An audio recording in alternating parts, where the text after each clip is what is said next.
नैना एक लड़के से प्यार करती थी और उसी से शादी करना चाहती थी, लेकिन उसके घर वाले उस लड़के को पसंद नहीं करते थे क्योंकि वो उसके कास्ट का नहीं था। उसके पापा अंतर जातीय विवाह के खिलाफ थे।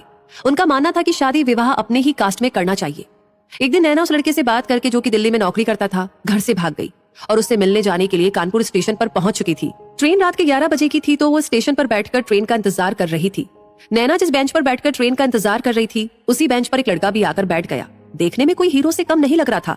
वैसे तो नैना भी खूबसूरती में उससे कम नहीं थी। कुछ देर तो दोनों चुपचाप बैठे रहे। फिर कुछ देर के बाद लड़के ने नैना से कहा, कहाँ जाना है आपको? नैना बोली, आपको क्या मतलब, मैं कहीं भी जाऊं? और मिस्टर सुनो, ज्यादा चिपकने की कोशिश मत करना, थोड़ी दूर रहकर बैठिए। इधर उधर सारी बेंच खाली है, फिर भी आकर मेरी बेंच पर बैठना जरूरी है क्या? मैं सब समझती हूँ, और हाँ, कान खोलकर सुन लो, मैं ऐसी वैसी लड़की नहीं हूँ, शतरानी हूँ मैं। जल्दबाजी में नैना पानी खरीदना भूल गई थी और प्यास भी जोरों से लगी थी। ना चाहते हुए भी उस लड़के से पूछ बैठी, आपके पास थोड़ा पानी होगा क्या? लड़के ने, जिसका नाम निखिल था, पानी की बोतल नैना को पकड़ा दी। फिर नैना ने निखिल से पूछा, आपको कहाँ जाना है? मैं तो दिल्ली जा रही हूँ। निखिल बोला, मैं भी दिल्ली तक ही जाऊंगा। नैना ने पूछा, क्या करते हैं आप दिल्ली में, नौकरी करते हैं?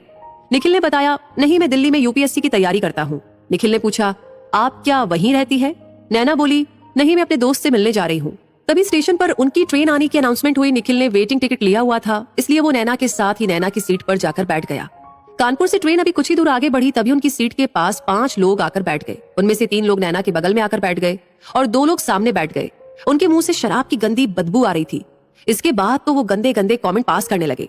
निखिल उन लोगों के इरादों को समझ गया था, लेकिन वो उन लोगों से उलझना नहीं चाह रहा था क्योंकि उन लोगों ने शराब पी हुई थी और संख्या में भी ज्यादा थे। लड़ाई में उनसे जीत नहीं सकता था। उसने तुरंत दिमाग लगाया और नैना से कहा, डार्लिंग, तुम्हारा पेट दर्द कर रहा है ना? ऐसा करो, तुम ऊपर की बर्थ पर जाकर सो जाओ, क्योंकि दिल्ली तो अभी काफी दूर है। कब तक बैठोगी? नैना को समझ नहीं आया कि निखिल ये क्या कह रहा है, लेकिन न जाने क्यों बिना कुछ पूछे ऊपर बर्थ पर जाकर लेट गई। उन 5 व्यक्तियों को लगा कि निखिल नैना का पति है, इसलिए उन्होंने वहां से चुपचाप जाने में ही भलाई समझी। जब वो चले गए तो निखिल ने नैना से माफी मांगी और कहा कि नैना, मुझे तुम्हारी भलाई के लिए ऐसा झूठ बोलना पड़ा। नैना बोली, मैं समझ गई थी, इसीलिए मैं चुपचाप ऊपर चली आई। सुबह हुई तो नैना और निखिल दिल्ली पहुंच चुके थे। नैना ने निखिल से अपने बॉयफ्रेंड के पास फोन लगाने के लिए कहा, लेकिन उसका फोन स्विच ऑफ आ रहा था। काफी देर ट्राई करने के बाद भी फोन स्विच ऑफ ही आ रहा था। अब नैना को समझ नहीं आ रहा था कि वो क्या करे, लेकिन उसके पास अपने बॉयफ्रेंड के फ्लैट का एड्रेस था। उसने निखिल से कहा कि निखिल, एक आखिरी मदद करोगे क्या? तुम मुझे इस एड्रेस पर पहुंचा सकते हो, फिर तुम चले जाना। निखिल नैना को लेकर उसके बॉयफ्रेंड के फ्लैट पर पहुंचा। वहां गए तो फ्लैट पर ताला लटका हुआ था। पड़ोसियों ने बताया कि 2 दिन पहले ही इन्होंने फ्लैट खाली कर दिया है। कहाँ गए, हमें कुछ नहीं पता। अब बेचारी नैना क्या करे, जिसके विश्वास पर वो अपना घर छोड़कर दिल्ली आ गई थी। उसने उसे धोखा दे दिया था। अब वो जाए तो कहाँ जाए, घर भी वापस किस मुंह से लौटे? निखिल ने नैना से कहा, नैना, अब कहाँ जाओगी? देखो नैना, मुझे कहना तो नहीं चाहिए क्योंकि वो तुम्हारी पर्सनल लाइफ है। किसी भी लड़की को कभी भी घर छोड़कर नहीं भागना चाहिए। मेरा मानना है कि शादी घर वालों की मर्जी से ही करनी चाहिए, क्योंकि भाग कर की हुई शादी की उम्र ज्यादा लंबी नहीं होती। अगर मुझे पता होता कि तुम दिल्ली अपने बॉयफ्रेंड के पास घर छोड़कर आ रही हो, तो तुम्हें मैं जरूर वहीं से घर वापस जाने के लिए समझाता। अब बताओ क्या करना है? नैना ने निखिल से कहा, निखिल, क्या तुम कुछ दिनों के लिए अपने पास मुझे रख सकते हो? तब तक मैं अपने बॉयफ्रेंड सुरेश का पता लगाऊंगी। वैसे वो मुझे धोखा नहीं दे सकता है, मुझसे बहुत प्यार करता है। जरूर कुछ ना कुछ बात तो है। 3 से 4 दिन बीत गए, लेकिन नैना के बॉयफ्रेंड का कहीं कोई पता नहीं चला। निखिल ने कहा, नैना, मैं तुम्हारे पिताजी को फोन कर देता हूँ, वो लोग बहुत परेशान हो रहे होंगे। नैना, तुम्हें पता नहीं, जब एक लड़की घर छोड़कर भागती है तो घर वालों की कितनी बदनामी होती है। मुझे कहना नहीं चाहिए, लेकिन तुमने बहुत गलत किया है। निखिल ने नैना के पापा के पास फोन करके सारी घटना का ब्यौरा दे दिया था और उसने ये भी बताया कि नैना सुरक्षित रूप से मेरे पास है, मैं कल ही उसे आपके पास लेकर आ रहा हूँ। निखिल उसी दिन नैना को लेकर उसके घर पहुंचा।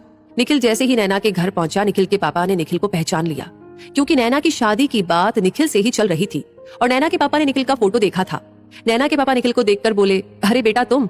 निखिल ने कहा, अंकल, आप मुझे कैसे जानते हैं? निखिल के पापा ने बताया कि बेटा, तुम ही से तो नैना की शादी की बात चल रही थी। मेरे साले साहब ने तुम्हारा ही फोटो भेजा था, उसी से मैं तुम्हें पहचान पाया हूँ।